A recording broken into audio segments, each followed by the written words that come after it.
Buenas noches, hola, buenas noches, bienvenidas, bienvenidos. Buenas noches, EPRAM, 4 de noviembre.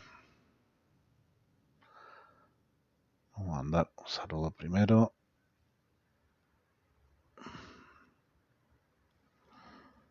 ¿Cómo les va? ¿Están ahí? ¿Van estando? ¿Van llegando? Buenas noches.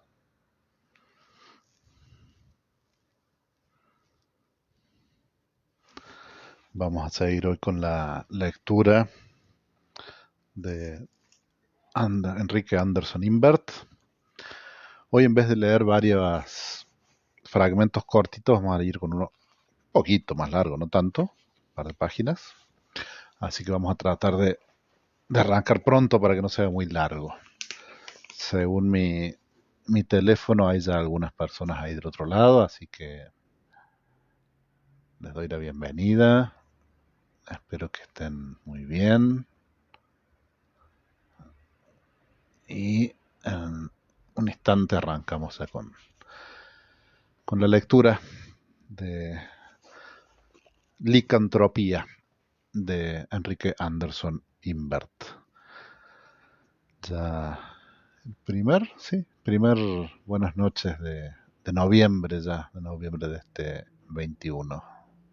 Tan, tan distinto a lo que esperábamos a los comienzos, hacia fines del 20, después de un año tan difícil, y de nuevo renovando esperanzas y expectativas para el año que viene. Ahora sí, esperemos que toque un año distinto, bien distinto a este.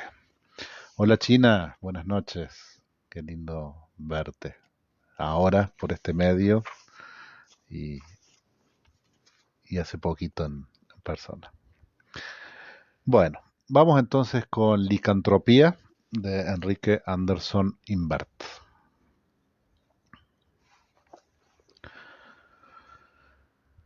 Me trepé al tren justo cuando arrancaba. Recorrí varios coches, repletos. ¿Qué pasaba ese día? ¿A todo el mundo se le había ocurrido viajar? Por fin descubrí un lugar desocupado. Con esfuerzo coloqué la valija en la red portaequipaje y dando un suspiro de alivio me dejé caer sobre el asiento. Solo entonces advertí que el que tenía al frente, sentado también del lado de la ventanilla, era nada menos que el banquero que vive en el departamento contiguo al mío. Me sonrió. ¿Qué dientes? Diría Caperucita Roja. Y supongo que yo también le sonreí, aunque si lo hice fue sin ganas. A decir verdad, nuestra relación se reducía a saludarnos cuando por casualidad nos encontrábamos en la puerta del edificio o tomábamos juntos el ascensor. Yo no podía ignorar que él se dedicaba a los negocios, porque una vez, después de felicitarme por el cuento fantástico que publiqué en el diario, se presentó tendiéndome una tarjeta. Rómulo Genovesi, doctor en ciencias económicas, y me ofreció sus servicios en caso de que yo quisiera invertir mis ahorros. Usted, me dijo, vive en otro mundo. Yo vivo en este, que lo tengo bien metido a palmos. Con que, ya sabe, si puedo serle útil. En otras ocasiones, mientras el ascensor subía o bajaba 18 pisos, Genovesi me habló de las condiciones económicas del país, de empresas, de bancos, intereses, pólizas, mercados y mil cosas que no entiendo.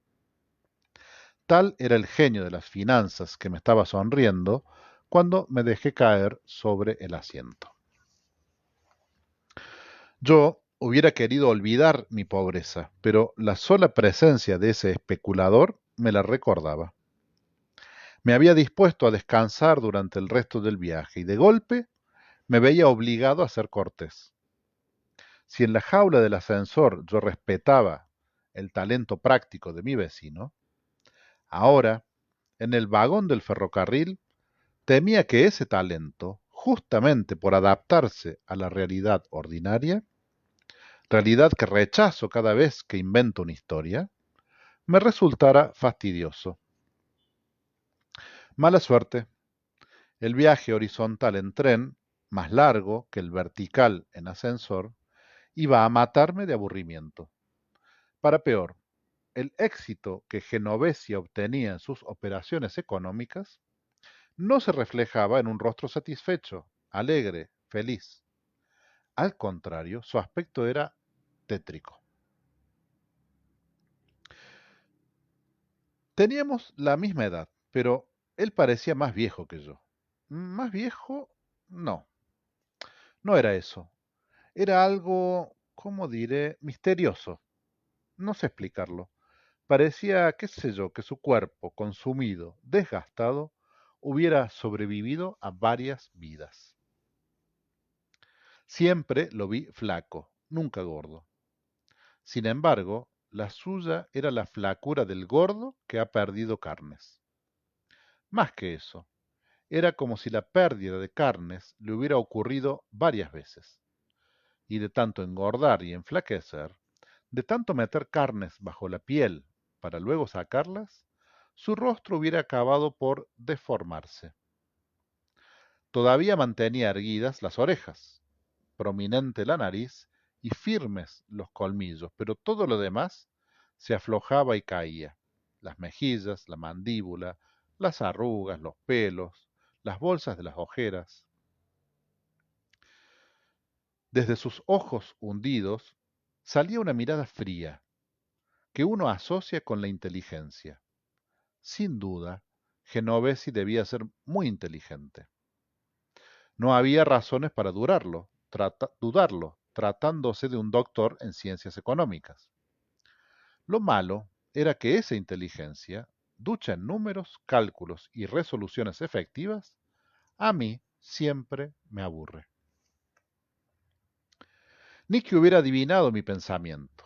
Abandonó esta vez su tema, la economía, y arrimó la conversación al tema mío, la literatura fantástica.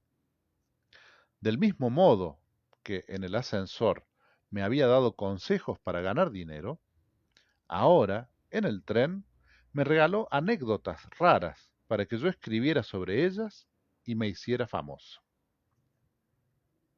Como si yo las necesitara.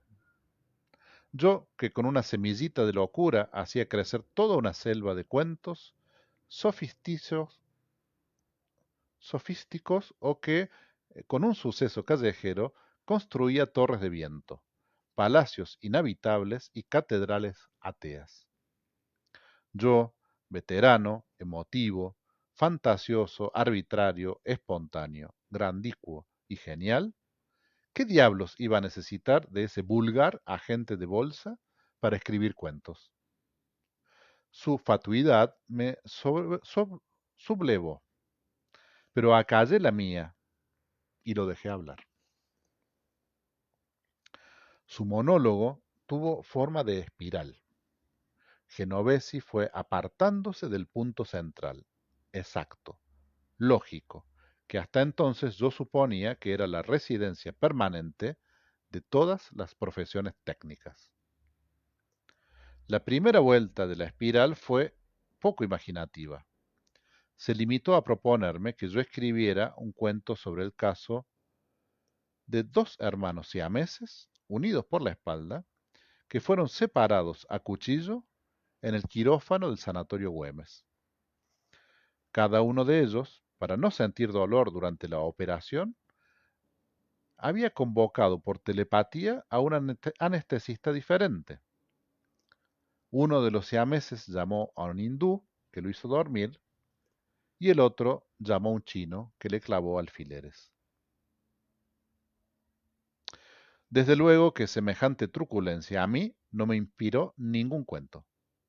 Ni siquiera me asomé demasiado de que un doctor en ciencias económicas recontara en serio la atrocidad que le oyó a la cuñada del primo de la enfermera. Después de todo, la curación por acupuntura, hipnosis y parapsicología, aunque no ortodoxa, ha sido aceptada por algunos médicos. Pero sí me asombré bastante cuando, en una segunda vuelta de la espiral, Genovesi dejó atrás a curanderos y manos santas y se apartó hacia la región de las conjeturas pseudocientíficas. Una, la de que nuestro planeta ha sido colonizado por seres extraterrestres, nada menos. Y en una tercera vuelta se adhirió a la causa de los brujos, chamanes, nigromantes y espiritistas.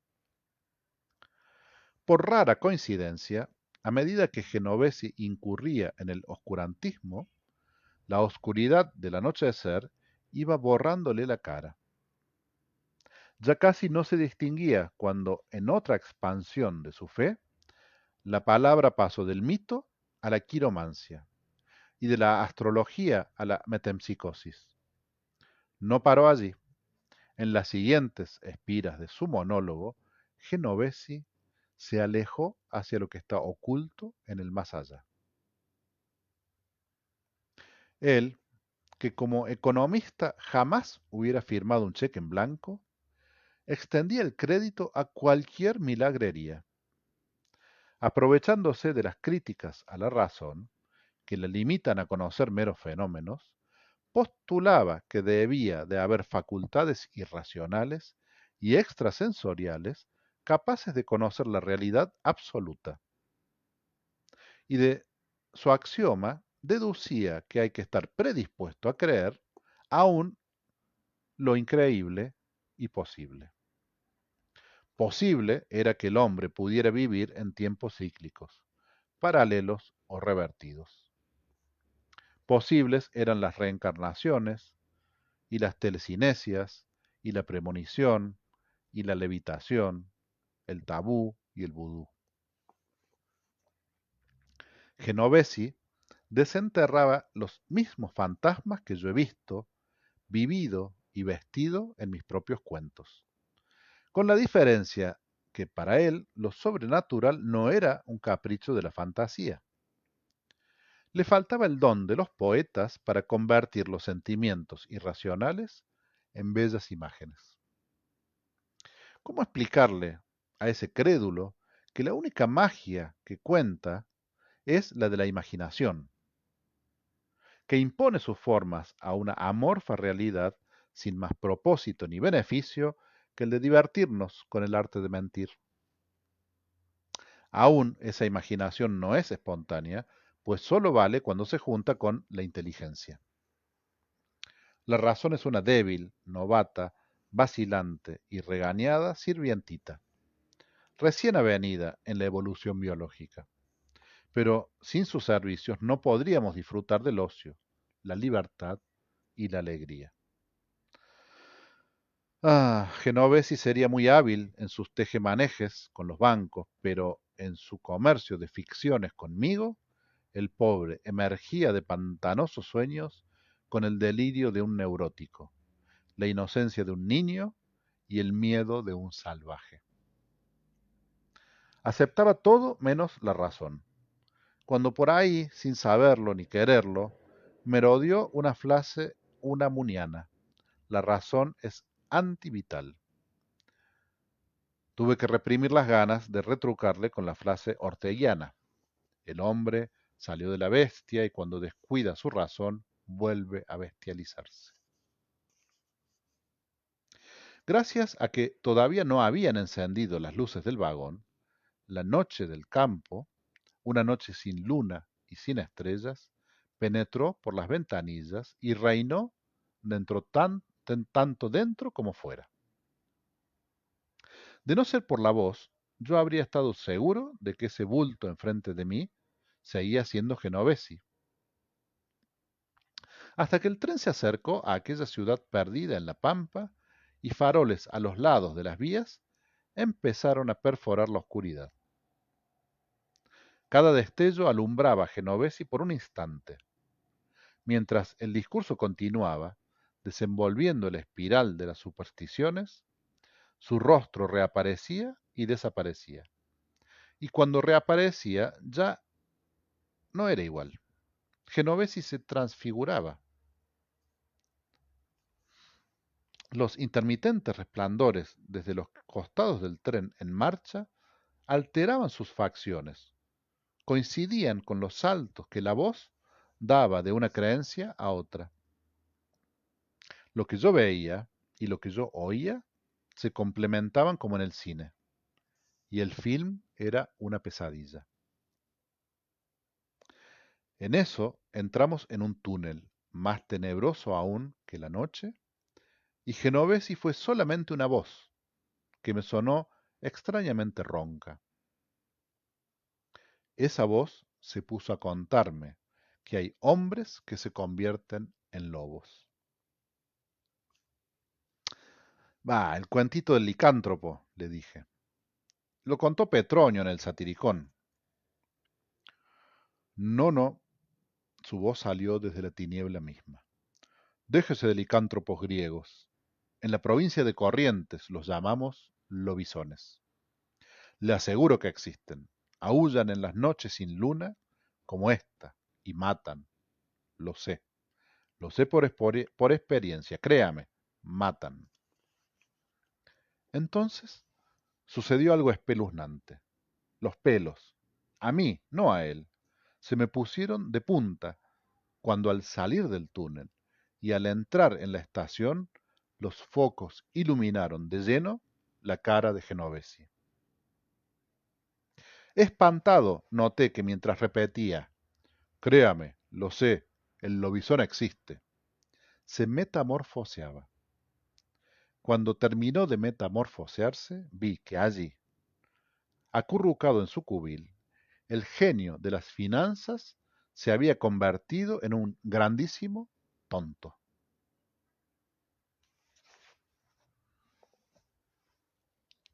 Hasta ahí. Así termina este licantropía de Enrique Anderson Imbert.